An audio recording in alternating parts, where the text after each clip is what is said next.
Top quality और consistent performance के लिए सिर्फ सिल्वर पंप नाम याद रखना।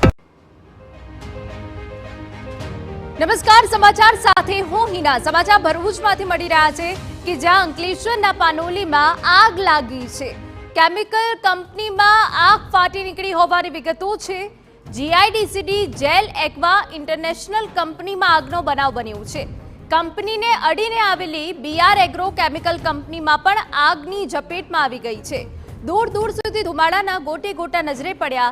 8 ફાયર ફાઇટર્સ ટીમ ઘટનાસ્થળ પર પહોંચી છે। હજુ સુધી જાનહાનિના કોઈ અહેવાલ નથી।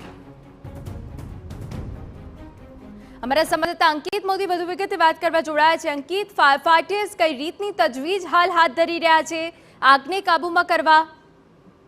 જી, હાલમાં 8 જેટલી ફાયર બ્રિગેડોની ભરૂચ, અંકલેશ્વર અને પાનોલી જીઆઈડીસીની ટીમો ઘટના સ્થળે પહોંચી છે।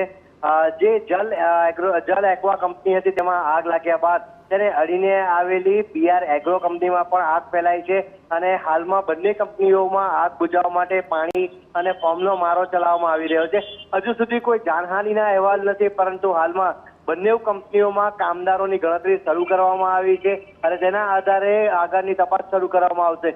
બીજી તરફ મામલતદાર સહિતના અધિકારીઓએ આખી ઘટનાનું નિરીક્ષણ શરૂ કર્યું છે। જે પ્રકારે ફાયર ફાઇટિંગ ઓપરેશન ચાલી રહ્યા છે તે પ્રકારે તેમના સીધી દેખરેખ હેઠળ આ કાર્યવાહી ચાલી રહી છે અને હજુ આગને નિયંત્રણમાં આવતા 1 કલાકથી વધુ સમય લાગી શકે છે તેવો તજજ્ઞો અંદાજ લગાવી રહ્યા છે। જી બિલકુલ, આભાર। તો હજુ પણ 1 કલાક જેટલો સમય આગ પર કાબુ મેળવવામાં થઈ શકે છે, કેમ કે કેમિકલ કંપની છે જેમાં ભીષણ આગ ફાટી નીકળી છે।